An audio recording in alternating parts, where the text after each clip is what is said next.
We're about to begin our service. If I could ask for everyone to please be seated. I will also ask that everyone please take a moment to make sure that your cell phones are on their silent mode before we begin. Thank you.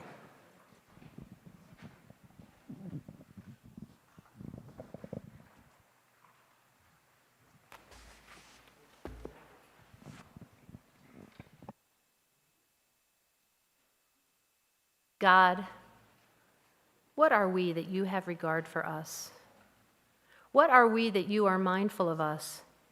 We are like a breath, our days are as a passing shadow. We come and go like grass which in the morning shoots up renewed and in the evening fades and withers. You cause us to revert to dust, saying, "Return, O mortal creatures. Would that we were wise, that we understood whither we are going. For when we die, we carry nothing away. Our glory does not accompany us. Mark the wholehearted and behold the upright. They shall have peace, God. You redeem the soul of your servants, and none who trust in you shall be desolate. Mizmor leDavid, Adonai mi yagor beha'alecha, mi yishkon bahar kadshecha, a psalm of David. Do we deserve to enter God's sanctuary? Can we merit a place in the presence of God? Live with integrity, do what is right, speak the truth without deceit. Have no slander upon your tongue, do no evil to others, do not mistreat your neighbor. Spurn a contemptible person, but honor those who revere Adonai. Never retract a promise once made, though it may bring you harm. Lend no money at unfair rates. Accept no bribe against the innocent. Make these deeds your own, then shall you stand firm forever. The way of God is perfect. The word of Adonai is pure. God is a shield to all who seek refuge. In Pirkei Avot, the ethics of our fathers, it is written that Rabbi Shimon Bar Yochai taught there are 3 crowns which people wear: the crown of learning, the crown of priesthood, and the crown of kingship. But the crown of a Keter Shem Tov, the crown of a good name, exceeds them all. Jordy earned and wore that crown of a good name. We are here to mourn the death of Jordan Trafimow. With his death just days ago, our lives are forever changed. Today, we stand together at one of life's most natural and unnatural moments. Jordy's death leaves us weak and breathless. We are numbed by its reality. Death silences us with the power to take from us without concern for the pain it leaves in the wake. A man we cared about, whom we respected and loved. We are full of questions. What could we have done differently? Why now? Words catch in our throats as we try to voice our grief. We'll speak of Jordy's life. At times, it's painful and difficult, but it's right that we speak of which is in our hearts and minds, knowing that our words are inadequate. They could never fully capture the depth of pain that touches our hearts this day, but words are all we have. And so I'll start with Alice, your husband of 65 years. He was your life's companion and your love. And in the years you spent with Jordy, you created a family, a legacy, and a bond. Together you faced life's joys and its hardships, supporting one another. Your pain and sorrow are profound today, and we who care for you wish to lighten your burden and ease your pain. But our words are inadequate to convey the depth of pain we feel for your significant loss. To David, Jonathan, and Janet, you were the lights in your father's life. He loved you. He was proud of you. You gave him reasons to feel joy and nachas from having you as his children. From the day you were born to the day he watched you graduate from school, you brought him so much happiness. And Jan, the noble way you took care of him at the end of his life with Alice was such a mitzvah. No greater honor could you have brought him. For all of you, your loss was so huge, there are no words which can bring comfort, except to share our memories of the legacy he leaves, not only to you, but to us all. And to Sabine, Elsa, and Uli,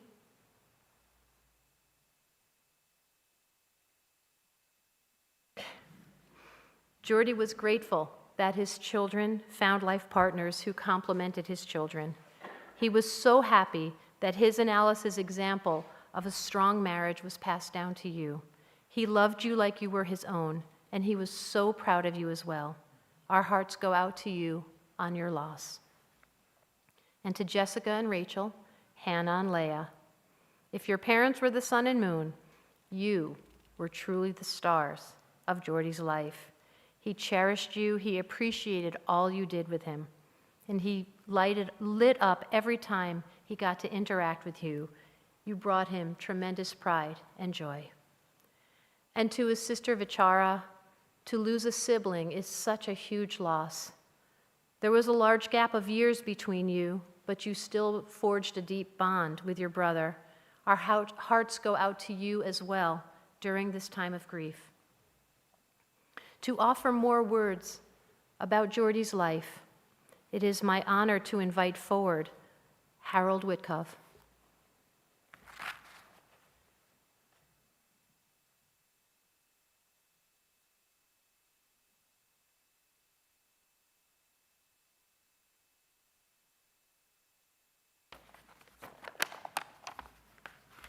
Hi.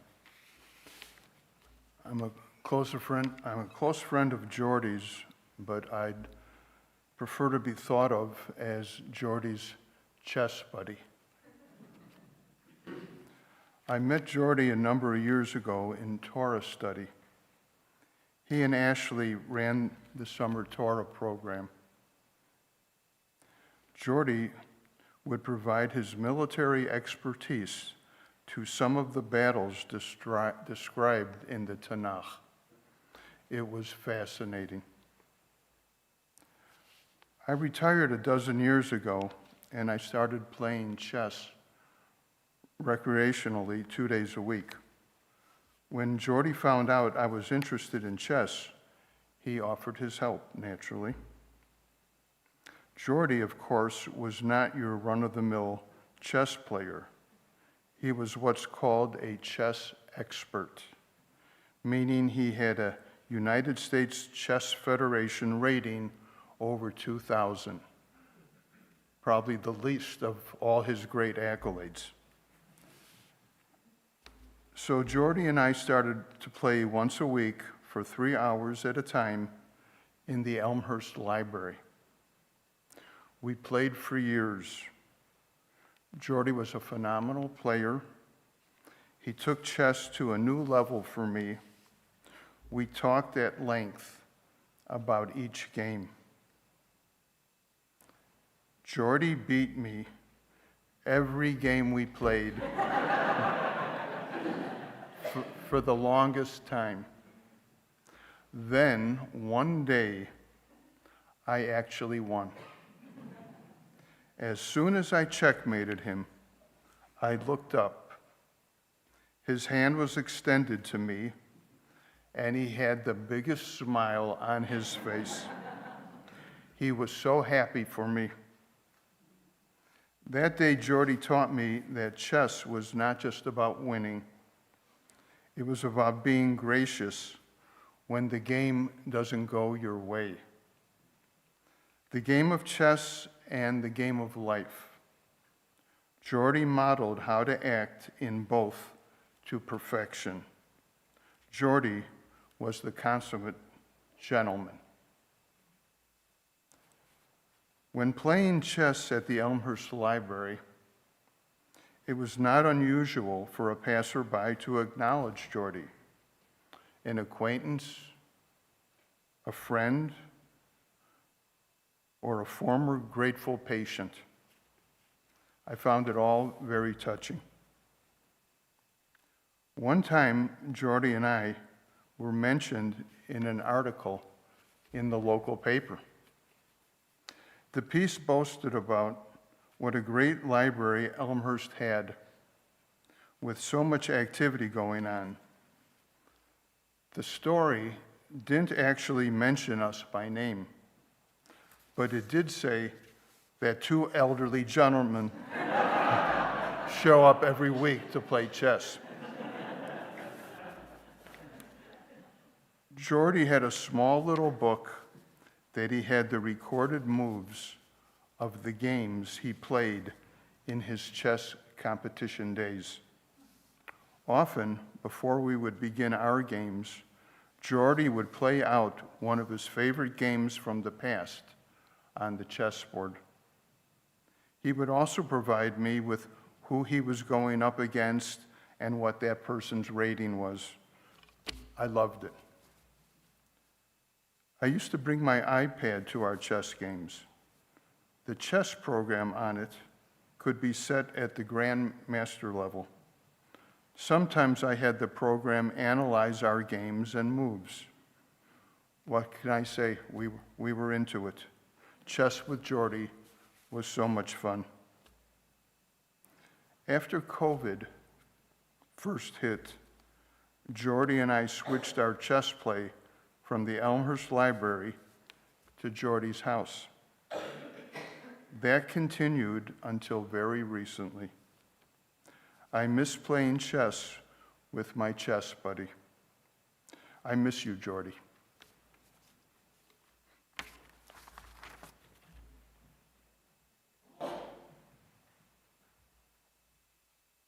It is an honor to invite the Emeritus Rabbi and Jordy's Rabbi for the past 43 years, Rabbi Stephen Bob.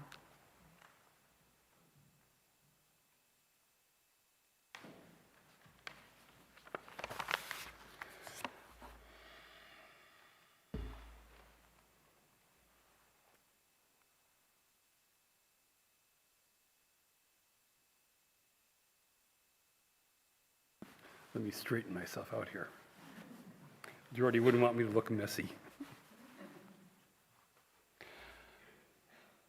I have many, many memories of Jordy.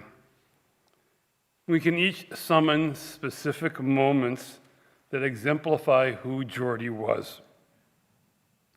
We may recall different moments, but I expect they were all thinking about exactly the same person in exactly the same way. Jordy was consistent. He was the same person everywhere he was. In thinking about Jordy, I'm reminded of the first verse of the book of Psalms. Ashrei ha'ish, happy is the man who has not followed the counsel of the wicked, or taken the path of sinners, or joined the company of the scornful. He is like a tree planted beside the stream of water, which yields its fruit in season, whose foliage never fades. Whatever it produces thrives. I clearly remember the first moment I met Jordy.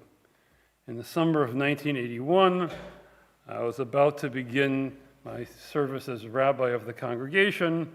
There was a big picnic for the entire congregation at a park. My recollection is it was near Argonne National Laboratory. I could have that part all wrong, but that's how I remember it. And I was sitting eating lunch with Jordy and Al, some other people, and some of the guys came over to recruit Jordy to play softball. Now, this was not softball with a glove. This was Chicago softball, the big 16-inch softball that you play without gloves. And Jordy looked up and explained that he had surgery scheduled for the next morning and that he could not take a chance on injuring his fingers playing softball. They tried to talk him into it, and not surprisingly, he would not budge. He did want to have fun with the guys, but being a doctor came first. Jordy was a thorough and careful physician. Our son Gideon broke his leg when he was 12 years old playing touch football with his friends. Not exactly touch football. The way 12-year-old boys will play touch football. Touch football with a little bit of tackling. We brought Gideon to see Jordy, We knew that Geordie would make the correct treatment choice. After carefully examining Gideon, he explained the situation in terms that we could understand. He told us that because of his youth, Gideon did not require surgery. Geordie did not overtreat. In so many ways, he inspired trust. Geordie was an anchor of serious learning in the congregation as a student and as a teacher. He knew a great deal in many areas, but he did not act like a know-it-all. He listened to what other people had to say.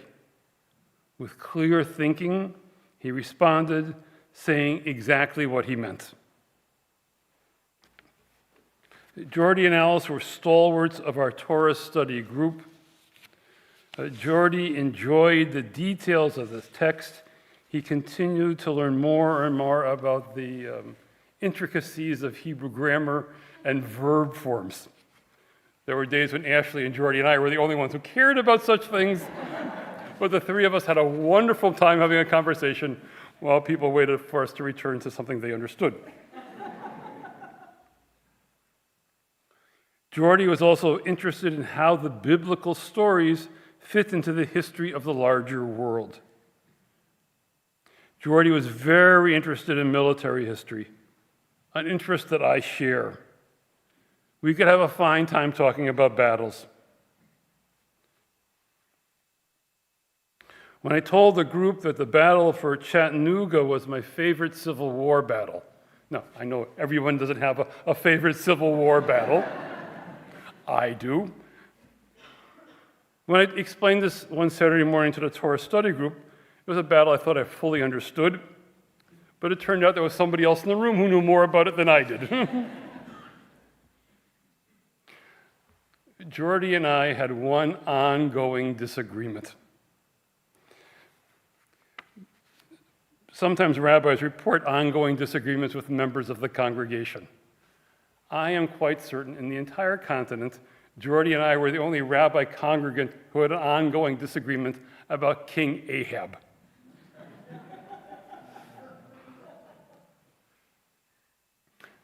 It sounds silly, but the two of us were very serious about this. The Bible views Ahab in a very negative light. He built a temple to Baal to please his wife Jezebel. Yes, that Jezebel. Which encouraged Israelites to become Baal worshipers. The prophet Elijah denounced Jezebel, the prophet Elijah denounced Ahab. Elijah considered them the worst king and queen in the history of the northern kingdom. Geordie delighted in pointing out that Ahab was a very successful military leader. He defeated Aram, the arch-enemy of the kingdom of Israel. Geordie explained that the Israelites of Ahab's time appreciated Ahab's leadership, even if the author of the Bible did not. Over the years in Torah study, every time Ahab's name came up, both Geordie and I confidently held to our positions.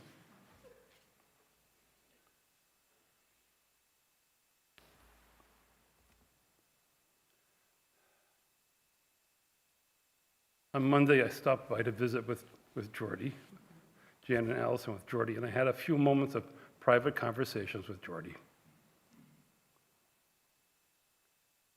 One might expect that I had a deep spiritual message for him as he approached death. I told him he was right about Ahab.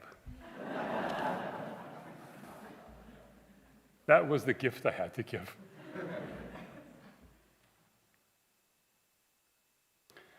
As we mourn Geordie's death, may we be inspired by his example.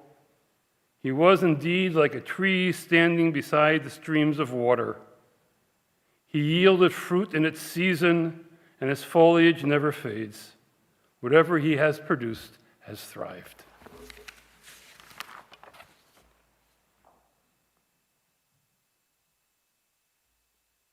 I'm going to be reading some words on behalf of Jordy's sister, Vichara. She wrote, "Jordy always believed in me, even when I didn't believe in myself. He always tried to teach me things that were just slightly beyond my capabilities, fully confident that I would rise to the challenge. He always treated me with respect as an intellectual equal and was always genuinely interested in what I had to say. I can remember when I was about 8, he was in pre-med and still had a little free time to spend with me when he wasn't studying. We would stretch out on the dining room carpet and play Monopoly, or he would teach me mathematics or chess. Once he designed a larger, more complicated version of Monopoly, which we called Super Monopoly. I was assigned the task of cutting and coloring the new board and all the deeds. That kept me busy for weeks. When the game was finally ready, we only played it a few times because there were so many rules, it took so long to play, and he was always too busy. I also remember one evening in particular when he took me through the derivation of the area of a circle by taking the limit of the areas of all the individual sectors. Usually when he tried to teach me something difficult, I would go along with the game even if I only partially understood, because above all, I craved his approval and I didn't want to disappoint him. However, on that occasion, amazingly, I actually did understand. We both felt and shared the magic of that moment. Decades later, my undergraduate mathematics long behind me, I would visit the family in Elmhurst and sit with Jordy in his upstairs study, surrounded by his books. He would share the latest paper he was working on, his latest mathematical model of the spine. I would still struggle to understand, just like I did when I was 8. I still really wanted to be the person he believed I was, and also I think I simply wanted to bask in his intellect, in his passion for research, for problem solving. I wanted, just for a little while, to be the mathematical playmate he believed me to be. And it wasn't just about mathematics. We also enjoyed discussing theology. At one stage, I was studying Sanskrit and Hindu philosophy, and Jordy was studying Hebrew and deep diving into Judaic studies. When I came to visit, we compared notes about higher consciousness and Old Testament theology over Saturday morning pancakes at IHOP. We were still at it in 2023 when I was in Elmhurst for Passover. Jordy and I stayed up late into the night discussing the historical basis of the Old Testament. As always, I felt so fortunate to be able to share in his intellectual passion and the depth of his scholarship. And of course, he was the same with his own kids. Jordy and Alice had an unwavering belief in their children, not only in their formidable intellects, but also in their moral clarity, abilities, talents, and practical good sense. Jordy was so proud of them. Throughout the years, he was always at his happiness, his most buoyant, when he was regaling me with stories about his children and grandchildren. We may not have remained geographically close, and we have gone down very different paths in life, but our sibling connection has always remained strong despite these obstacles. I will dearly miss Jordy, not just as my brother, but as someone who was intellectually passionate, who actively sought challenge and debate to advance his own thinking, and who, above all else, valued and respected intelligence. I hope I can carry his legacy forward into the future with my own son and young grandchildren. I will try to keep Jordy's joyful intellectual passion alive for them. I want them to know I believe in them, whoever they are and whatever they choose to do, just as Jordy believed in me. At this time, I invite forward Jordy's 4 grandchildren together, Jessica, Rachel, Hannah, and Leah.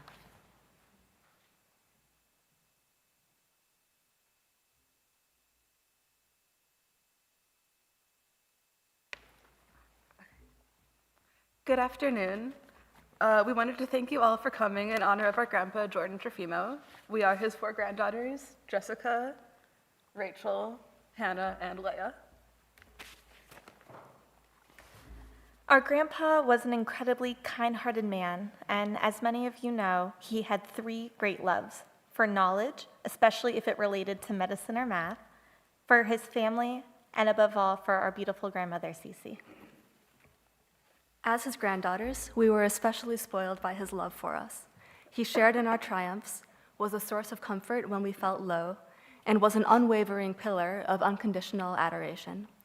Above all, we always knew that he was proud of us. For my bat mitzvah, I wrote a speech about God. More specifically, I wrote about the existence of God and whether we should believe in a God who lets bad things happen in the world. Sorry. I said I wouldn't cry, but here we are. My speech ended with ambiguity. I honestly didn't know the answer to that question, even as a b'nai mitzvah.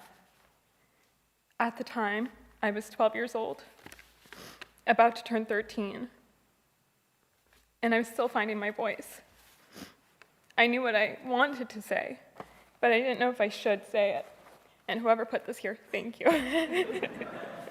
1 second. Okay. So leading up to my bat mitzvah, I shared my speech with my rabbi. He was very nice, but perhaps fairly thought I was being a little tough on God. He recommended a happier ending for my speech, one in which my faith clearly triumphed over my doubt. I wasn't so sure. I then called my grandparents, and I read my speech to them over the phone. I honestly wasn't sure how they were going to react, especially because I knew how important their faith was to them. But Paul loved my speech, exactly as it was. He didn't want me to change a thing. And I can't tell you how much that meant to me, especially at that time. But beyond this being a very special memory, I think it tells you a lot about who Paul was. Of course, he was kind and supportive, but above all, he loved a good idea, no matter how difficult it was. And it's this love for ideas, for learning, that I associate so strongly with him and his sister, my great aunt Eileen. It's a piece of Paul that I will always carry with me and that I hope to pass on myself. One of the many wonderful things about Grandpa was how deeply he loved our grandmother, Cece, throughout their entire lives together. So, here's a story for which you need to know that it is Jewish tradition not only to fast on Yom Kippur, but also to abstain from marital relations. Both forms of self-denial are sometimes called afflicting oneself. When I was 12, Leah and I, and our parents and grandparents had a big dinner together before sunset on Erev Yom Kippur. At some point after dinner, I found myself alone with Cece and Grandpa. Of course, Grandpa loved Cece because she is funny and warm and loving and brilliant and a million other things. But that night, he was really focused on how beautiful she is. He looked across the table at her with a big smile and said, "Oh, Alice, I'm going to have a hard time afflicting myself this year." And he was obviously not talking about fasting. Being 12 at the time, I did not appreciate how sweet this was because I was too busy wishing for the floor to open up and swallow me. But looking back on it now, I think it's not just sweet, but really enviable. After over 50 years of marriage, to be so enthusiastic about your spouse in all the many and varied ways there are of being enthusiastic, and to be so unabashed in showing it, even at the expense of your granddaughter's innocence. I asked Cece if I could tell that story, and she said yes. In the last few years of his life, Grandpa's cognition declined as he entered the more advanced stages of dementia. But what I noticed was how he kept paying attention to what was most important. He would remember how the things and the people he loved made him feel, even when he couldn't remember all the details about them. He adored my boyfriend, Mark, but sometimes had trouble remembering his name. Still, whenever I saw Grandpa over the last few years, even if Mark wasn't with me, Grandpa would ask, "And how is your boyfriend? I really like him." During a phone call last year, I got the feeling that Grandpa wasn't totally following what I was saying, so I paused. But he said, "I can hear the love in your voice." And he sounded so happy.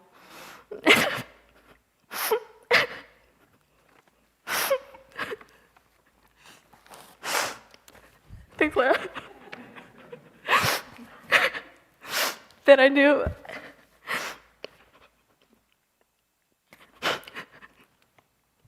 knew that love was the thing he cared about the most.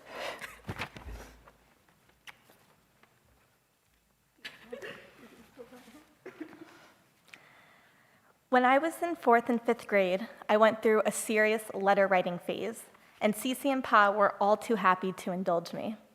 They each wrote me separate letters every time, letters that became their own unique traditions. Cece asked me about what I was an expert at the time, myself. We talked about everything from school and friends to soccer, and she'd always respond with genuine interest and some updates of her own. Then there were Pa's letters. Pa, as you all know, was an expert in math and generously shared his love for multivariable algebra. So naturally, he'd include his own math problems for me to solve in his letters.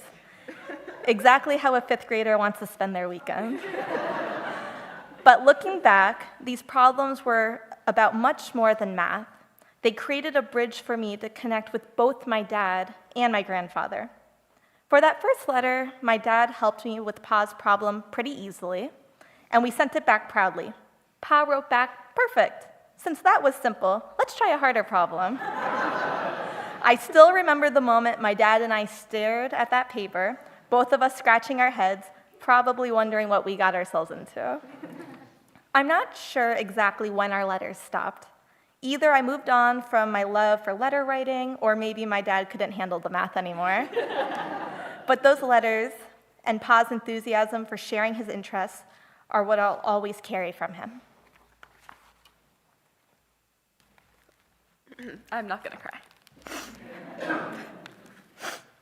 Just kidding.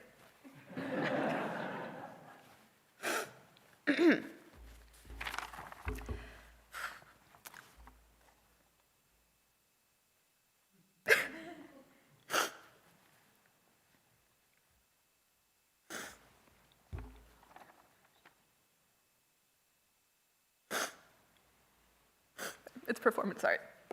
Okay. 2020 was my freshman year of college. Sorry, it wasn't that bad. Okay, we're doing great. Okay, 2020 was my freshman year of college, and at the very beginning of the spring semester, all the students were sent home due to the onset of COVID. This was a confusing and difficult time. Just like this speech. And okay. And I struggled to handle the change in environment. At the time, my parents and I had a troubled relationship, and that was a major contributing factor. Hannah and I are lucky enough to have grown up within 4 blocks of Cece and Grandpa. When I came home in 2020, Cece and Grandpa opened their doors to me, and I went to stay with them. They took me in with no questions asked. Staying with them provided me with the space I needed from my parents at that time, while still allowing me to feel as much a part of the family as ever. My parents and I have since worked to build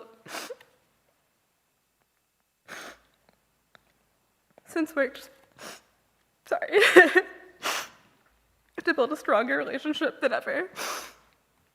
And that would have been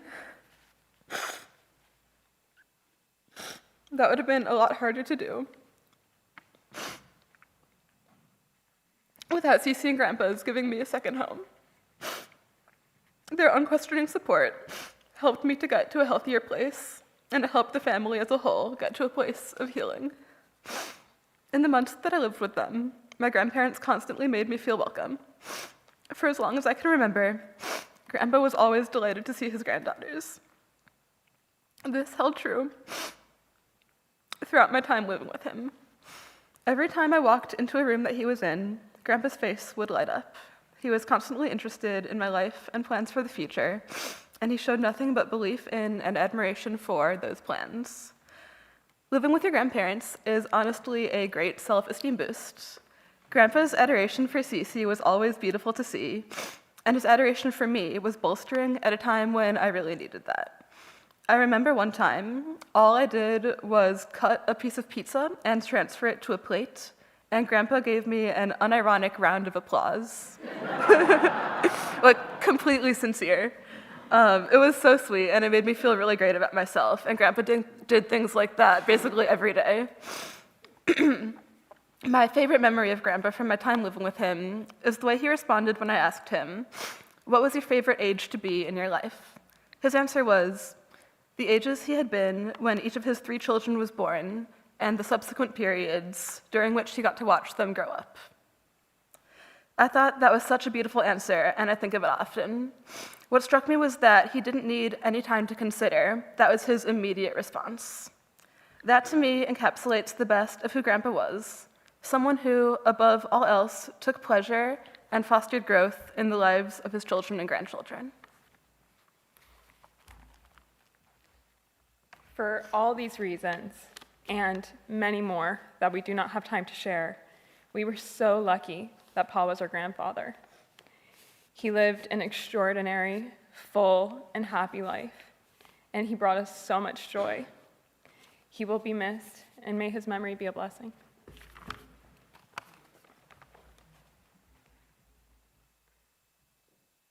I invite forward at this time Uli Widmeyer, Jordy's son-in-law.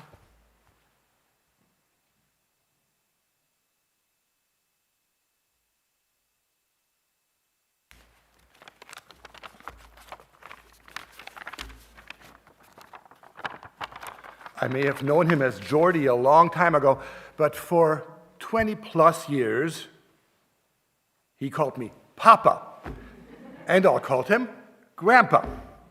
Every time I walked into their house or they walked into my house and I saw him, "Hi, Papa," "Hi, Grandpa," big bear hug every time.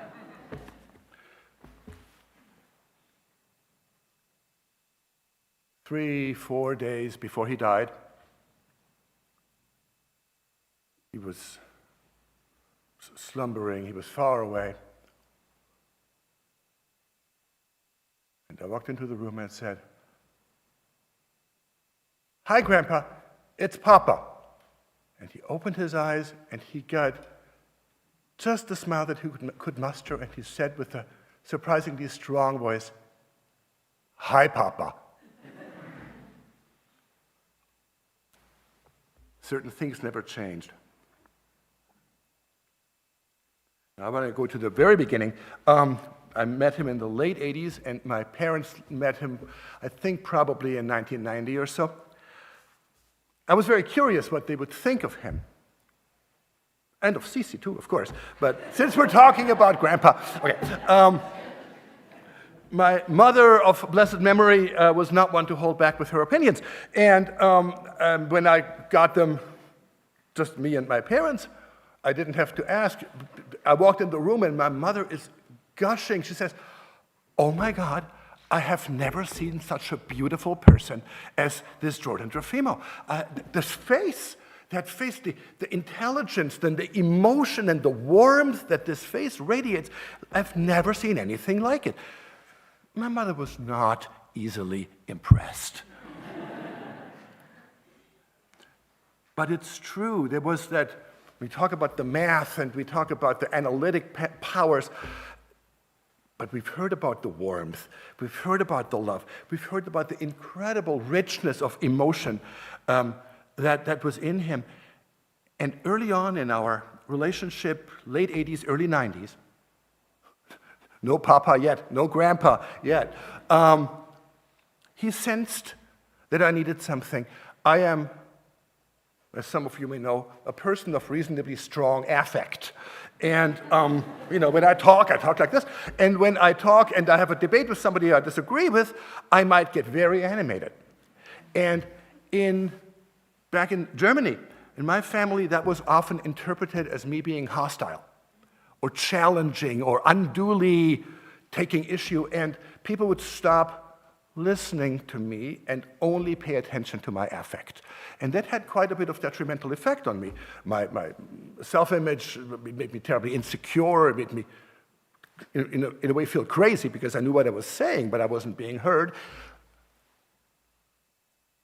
He sensed that somehow.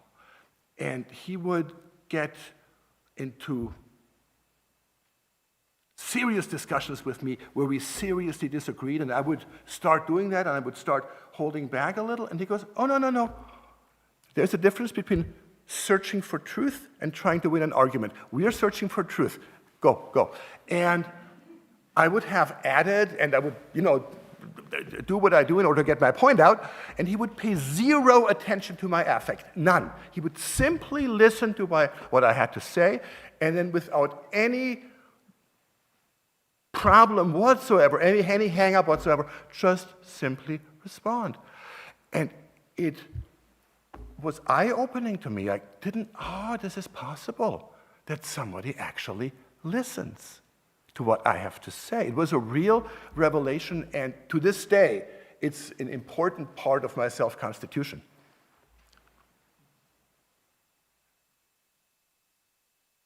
There's a reason why Hannah wrote an essay in 3rd grade for Mrs. Biddle. The prompt was, "Who is your hero?" She wrote, "My hero is my grandpa." Because he never says anything bad about anyone. He is always kind and he is always fair. This goes all the way back. Jan told me that when they were kids, he was a doctor, obviously, they never once as kids in all these years heard him gossip about his patients. Patient confidentiality with Jordan Trafimow was absolute. You could trust him with anything, and your trust would be absolutely rewarded. Jan also says, she's been saying this all the time I've known her, that her relationship with her father was dominated by one aspect: love and affirmation. Whatever choices she made, it's like with Leah and the pizza, whatever choices she made, he thought it was the best choice. Dad, I want to go to law school. Oh, what a wonderful application of your magnificent talents. It's the perfect choice for you. Dad, after a couple of years at the law firm and 2 kids, Dad, I think about staying home with the kids. Oh, what a great idea with the kids. You have so much to give those children. And he loved it. A couple of years later, Dad, I think I'm going back on the job. The kids are older now, and I feel like, oh, that's great.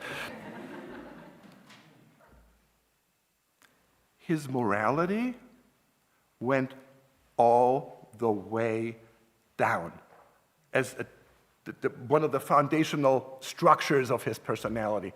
He was a profoundly moral person. He was also a little differently wired than many of the rest of us. The math brain was just as real as the moral aspect of him. We got a couple of, of course, when he goes off, especially when David is around and they go into some math thing, then it gets tricky for the rest of us. But even in other situations, this came out. Leah was 5 years old when she had appendicitis. And she had significant pain, and we called Grandpa over, and he looked at the child, and he examined the child, and he was very serious.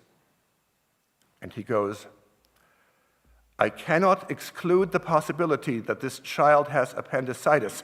Whereupon he scoops her up and runs out the door because the non-exclusion was a pretty strong opinion. 4 or 5 days before he died, Leah told me this story, Leah visited him and he could barely speak. And earlier that day, Hannah had been there. And Leah said, Grandpa, earlier today, your granddaughter Hannah visited you. And he goes, could be.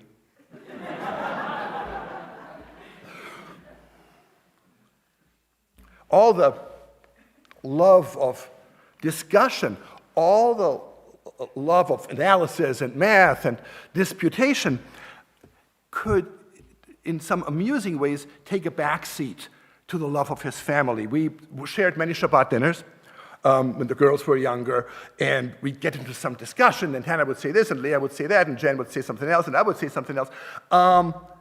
And Grandpa, who so loved discussion and getting into it, he would just sit there with that big, goofy, that big, goofy smile on his face, and like the happiest person on the face of the planet, simply because he could see his family engaged and having a good time. He didn't need to get into the discussion. It was the love was enough. I conclude with an important aspect that has not yet been sufficiently discussed, and that is Jordan Trafimow, the wine connoisseur. There was one type of wine that he liked, and none other, Manischewitz. And every time on Friday night, when he had a glass of Manischewitz, pick it up after the blessing, he would drink it, put it down with the big smile, and say, that's good booze.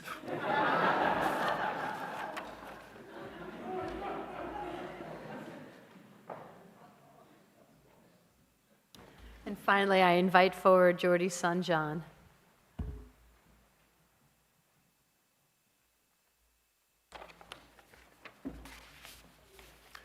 Thank you, everyone. This Etz Chaim community was very important to my dad. And Harold, thank you. Your weekly chess games were incredibly important to him, and I think representative of the support of this entire community. I want to share with you some thoughts and some experiences about my dad as his child, as his son. For me, he was an amazing father, if, as has been alluded to before, a bit unorthodox. Here are some of the reasons why I think he was so amazing. Just start with how much he cared. I mean, I know parents care about their children, but Dad really cared. Like, if he made mistakes, it was never because he didn't care. David and I both played Little League football when we were growing up. Games were on Saturday. And Dad used to love that, like, he would catch a 9 o'clock game, if, let's say one of us had a 9 o'clock game. Then it was off to the emergency room, to the operating room for an 11 o'clock surgery. Back to the football field with 1 to watch his other kid play. Back to the OR at 3 for another surgery. He loved it. He loved it. Okay, now, we've heard some comments about his math. Let's just talk about homework generally. He was really something with the math and the science homework, right? You really had to strategize before you went to him. Did you really need help, right? Because once you asked him for help, you were going to get the help, and you would understand it. You might understand it the way they taught it to you in school, the teacher's way. That was okay. But God help you if you didn't understand it the teacher's way, because you were going to understand it his way. And that meant breaking it down from the basic theory on up. It could be a long night. He loved to teach so much. As we got older, our kitchen table sort of became a math halfway house for, math-impaired children all over the community, right? And if they wanted help with their math, there he was. He used to say, and I know there's some other math nerds in this room who will understand this, but I really don't. Math can be fun, right? He kept telling us that, right? Sometimes when we would be traveling, we'd be in the airport or on the airplane, he would give us math problems for money, right? I've never heard of that before. Who does that? It was just part of who he was. Dad was a pioneer in a lot of ways. Today, it's pretty common to see adults running, lifting weights, being fit. And I think that's a good change for our culture. But this was not nearly so true in the 1970s. I checked just for fun. In 1977, the year of my bar mitzvah, 3,040 people ran the Boston Marathon. It's really hard to get in now. They cap it, right? But it's capped at 30,000 runners. But in and before 1977, there was Dad pounding the streets of Elmhurst, living a life of fitness and modeling that behavior for his children. Engagement as a father. David and I were often able to coax Dad into playing basketball or touch football with us. When we were kids, every winter we would go down to Florida to visit my mom's mom, who was down there. There was this fabulous full-court basketball court that nobody used. It was in a retirement facility. It was crazy. What a waste of resources. We'd go down there and we'd play, and sometimes other kids would show up. Sometimes Dad, David, and I would play 3 kids, maybe older than us, in 3-on-3 basketball. Dad loved it. Nothing made him happier than competing with his children on his side. And competitiveness is not something I've heard really talked about so far, and so I'm going to talk about it. Maybe Harold will attest to this. Right? Dad taught us to compete, both physically and non-physically. And so I think here I'm going to digress a bit and tell you a little bit about what I've learned about my dad as a kid, much of which I got from him over the years. His life story is amazing, and I'm just going to share a bit of it with you. So Dad's parents were relatively poorly educated immigrants from Eastern Europe. He grew up here in Chicago with a prime directive: you will be a doctor. And as many of you know, he was academically gifted, skipping 2 grades. Years later, he told me he wished that hadn't happened, as he needed those years for social development. So this nerdy little guy goes off to college at Navy Pier, 16 years old. Navy Pier is now, by the way, the University of Illinois, Chicago. And as a freshman, walks in some room and sees a chessboard for the very first time. He teaches himself how to play chess. And of course, this is as a pre-med, so he's got other stuff to do with his time, right? In his spare time, he teaches himself chess, and by his senior year, he's not only the best player at Navy Pier, he's one of the best college players in the city of Chicago. He used to love to teach us kids chess when we were little. Some of us were more interested in it than others. None of us was sufficiently interested, I think, for him. But I learned enough from him to gain insight, I think, through chess into his personality. As Harold mentioned, he loved to analyze his old games, which he had recorded. And what I learned is this was one aggressive dude. I mean, when he played chess, it was all for the attack. He'd give up positional advantage, he'd give up material if he had to get the attack. That aggressive side of his personality carried off the chessboard as well. Dad was very proud of his service as a paratrooper with the 101st Airborne. This chubby, clumsy kid was jumping out of airplanes and as fit as they come. He parented aggression. I'm just going to say it that way. One day, I think I was in high school, maybe junior high. I was on the prairie path with one of my friends, and these 2 guys, I don't even think I knew who they were bothering us. They were just harassing us for whatever reason. I wasn't quite sure what to do. By complete coincidence, Dad's running by on the prairie path on one of his runs. He didn't even slow down. He just kept running, and as he's going by, he says to me, "Do what you got to do. You won't get in trouble at home." I just got this big smile on my face. I mean, I was really ready, and so was my friend, because if Dr. Trafimow said it was okay, it was going to be okay. We turned towards these other 2 guys, and they'd had enough. They were gone. The problem was over. I think my dad had a good and happy life. My mom was the center, his rock, the love of his life. I think more than anyone else, she made him happy. She gave him his children, and she helped him raise them, and frankly, she compensated in areas where he was not strong. He loved his sisters, Eileen and Bachara, deeply. Over the last decade or so of his life, his brunches with Eileen brought him great joy. He told me that often. He taught his children well, David the scientist, Jan in so many ways, Judaism, family. For me, though, mostly as a father. Many of the things I think I did well and do well for my girls, I learned from him.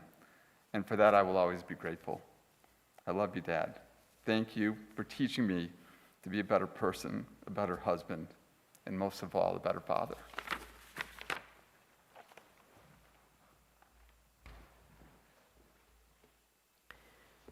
We will miss Jordy's contribution and commitment to the Lifelong Learning Committee.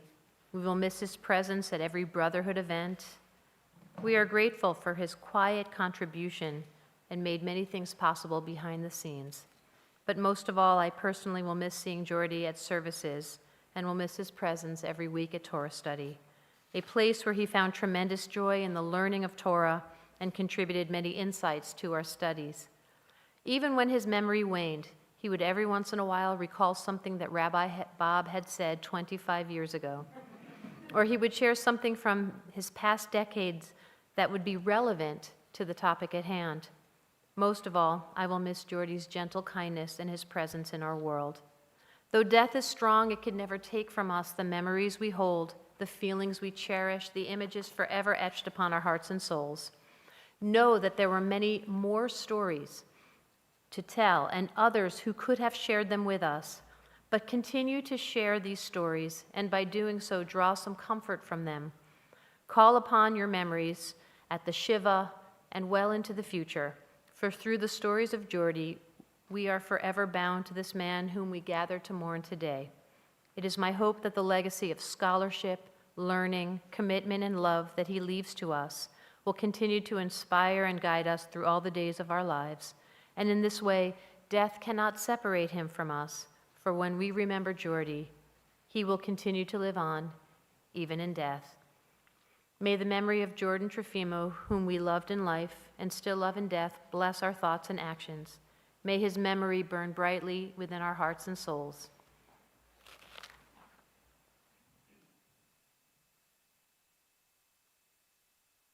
Please rise.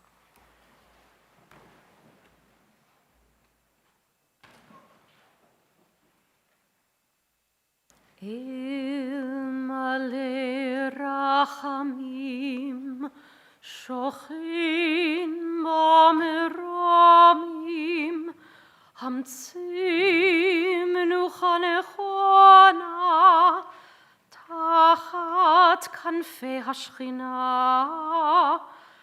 im kedoshim utehorim כזוהר הרקיע מזהירים את נשמת יהודה בן יעקב שהלך לעולמו בעל הרחמים יסתירהו בסתר כנפיו לעולמים ויצרור החיים את נשמתו.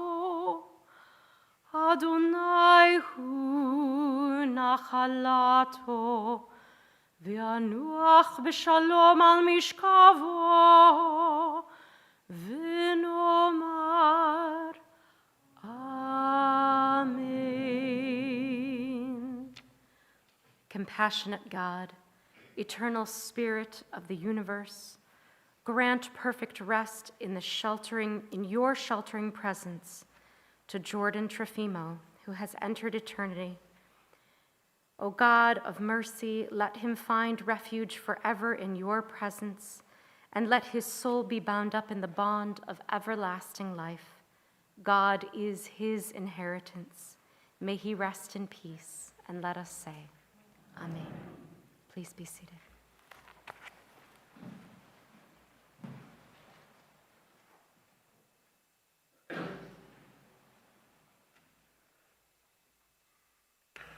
Our services here are now concluded. We will have a burial at 3 o'clock at Shalom Memorial Park in Arlington Heights. There will not be a procession. We will all meet there again at 3 o'clock for the burial. Upon conclusion of the services at the cemetery, the family will be returning to 380 East Webster Avenue in Elmhurst today upon return from the cemetery until 8 p.m., and then Monday and Tuesday from 6 p.m. until 9 p.m. At this time, I will ask for everyone to please rise and stand in place as we escort the casket and the family from the sanctuary.